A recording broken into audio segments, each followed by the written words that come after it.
Did you know that understanding and working with the chakra system holds the key to living your best life and reaching your full potential? It does. Welcome to part 1 of 2 videos about the chakra system. Understanding our energy bodies can help us to intentionally progress on the path of self-actualization, as well as bring into reality the deepest desires of our hearts. Today, we're talking about the ascending current of energy as it moves through our energy bodies, bringing us into the full realization of our potential in alignment with our natural desires and intrinsic motivations, our soul's unique blueprint. Tomorrow, we'll dive deep into the manifestation current as it occurs through the descending current. First, I'll briefly explain what the chakra system is, and then I'll get into a detailed explanation of each chakra, its development, and its impact on our lives. We have 7 primary chakras, with our first chakra known as our root chakra at the base of our spine, connecting us to earth energy. The rest of the chakras move up the spine from there along a central channel, an energetic line called Sushumna Nadi. The 7th main chakra, the crown chakra, is at the crown of the head and is our connection to cosmic or universal consciousness. Chakras are points on the physical body where we take in and assimilate energy from our environment. This energy is called prana, and it is the life-giving, animating force. Its presence in our bodies makes the difference between a living person and a corpse. Through the chakras, we also emit energy into our environment through our auric field. We are always energetically interacting with our surroundings. The chakra system is a map of our consciousness, bridging physical, emotional, and spiritual energies that are always moving through us. If we were to compare a human to a computer system, the physical body would be hardware, prana would be the energy coming from the wall outlet, and the chakras are the software, the programs. The chakras spin energy, and each one corresponds to a particular area of physical, mental, and spiritual health. When balanced and open, these energetic centers create harmony between the body and mind, leading to a great overall sense of well-being. The ascending current refers to energy moving upwards from the root chakra. In developing the balance of energy within each chakra through yoga, meditation, self-awareness, and various other practices, we are working towards self-mastery and following a path toward the attainment of divine consciousness. In a healthy baby, all 7 chakras have energy flowing freely through them. As the baby grows, she goes through many stages of development, from toddlerhood through her elderly years, and at each stage, a chakra receives program updates. The experiences this person goes through in life imprints the chakras and affects their development and the flow of prana as it moves through the chakra system. When a baby is first born, her first chakra is in development. She doesn't yet understand herself to be a separate being. Her consciousness is blended with that of her primary caretakers. She is completely dependent on parental figures to meet her basic needs. Because of this, her first chakra is being programmed with beliefs around her family and sense of security. The root chakra, or Muladhara in its original Sanskrit, is the energetic connection to where we come from, our roots, our ancestry. Physically, this chakra is located at the base of the spine and stores the energy of our family line, an inherent wisdom that comes from the summation of human experience. This chakra relates to our basic human instinct for survival, security, and stability. If her family meets her basic needs and shows her love and attention, she will develop a healthy sense of security and belonging in the world. If, however, her survival is threatened, she will be programmed with a deep belief that she is unsafe or as though she doesn't belong. When the first chakra is programmed with positive beliefs around her tribe and her worthiness, the energy flows freely through the base of the spine and she experiences a healthy sense of belonging. As she continues to grow into a toddler, she begins to experience the nature of duality, second chakra.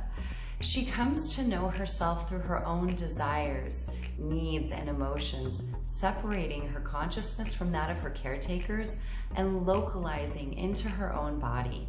This is where she begins to establish her sense of self, her identity. This is the imprinting of the second chakra, our sacral chakra, also called Svadhisthana in Sanskrit. Being shamed or emotionally abused results in a lack of trust in one's own emotions and difficulty in partnerships.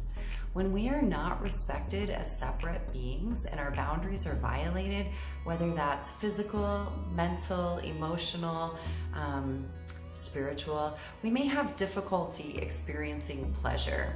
However, when our no's are honored, which we say a lot in our twos, we are programmed with an ability to assert healthy boundaries. The second chakra is the home of emotion, depth of feel, and creativity, as well as sexuality. As we get a little older, we begin to meet our own needs, and the third chakra begins to imprint. This is our solar plexus, or navel chakra, also called Manipura, and is located just above the navel. Having experienced the separation of the second chakra, seeing ourselves now as individuals, we are beginning to find our place within the social order. We begin to understand the power that we have in the physical world and our ability to affect change. We take action to get what we want, to fulfill our desires. This is the home of our personal will, and this chakra is very much about power. If we are witness to unhealthy power dynamics within the home, usually between the parents, this can lead to difficulty establishing a sense of personal power. This chakra, as it's located in our stomach, is also associated with digestion. This is the internal fire, the flames of metabolism, our metabolic fire. We must eat healthy foods and burn off energy with activity in order to keep our vitality.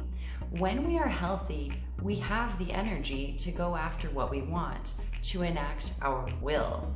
If we are fed an improper diet, digestive problems and unhealthy eating follow us long into adulthood. As we get older, we come into the heart chakra, Anahata. This is when we begin to connect with our peers in a more meaningful way. Hopefully, healthy modeling at home has set us up to fit in, but family trauma or trauma in the schoolyard can lead to difficulties when it comes to experiencing connection, compassion, and a general sense of well-being. Now, we've all had our heart broken and felt the quite literal aching in our chest as we experience the constriction of our heart chakra. Conversely, we've also hopefully felt the expansive energy of belonging that fortifies our spirits and facilitates connection to others. Moving up, we come to the throat, or Vishuddha chakra. This governs our ability to express and communicate clear thoughts and ideas. It is also related to maturity, independence, and the ability to trust others. As we come into community at the heart chakra, we begin understanding and hopefully feel free to express our personal opinions and deepest truths.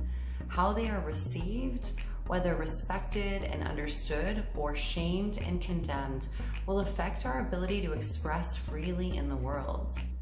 Family patterns around openness, judgment, shame, or secrecy will affect us right here. At our third eye center, or Ajna chakra, we tap into our inner guidance and divine vision. This chakra deals with developing intuitive clarity and attaining self-realization, the understanding that you are more than just your physical body. Here sits the pineal gland, where dreams and visions come to life, as well as understanding symbolism and abstract concepts. We all naturally have psychic abilities, which are also expressed here, but family and cultural beliefs can block their expression. And in this culture, most people are blocked. At the crown, we have the crown chakra, or Sahasrara.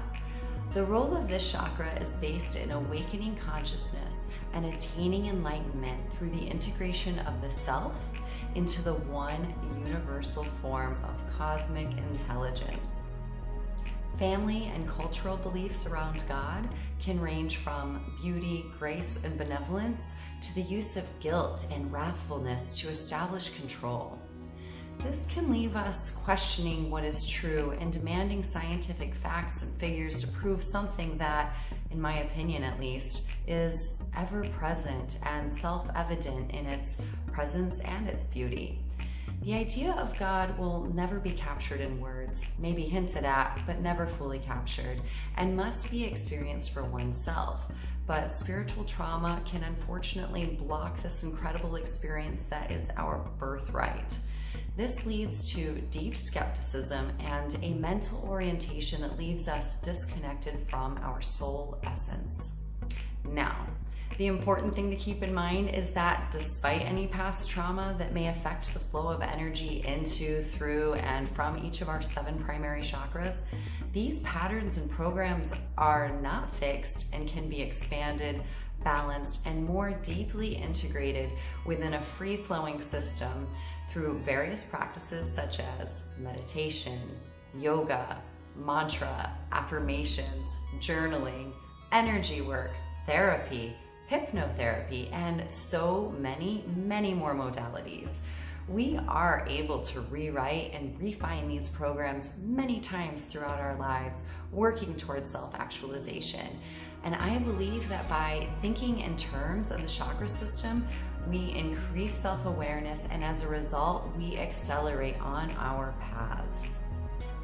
This video covered each of the chakras in relation to the ascension process and reaching our truest potential.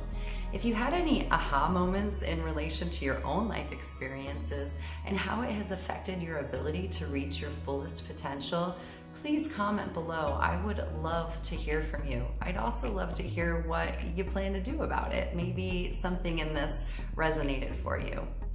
My next video on the chakras will examine the downward flow through the system and how we can use it to manifest the deepest desires of our hearts.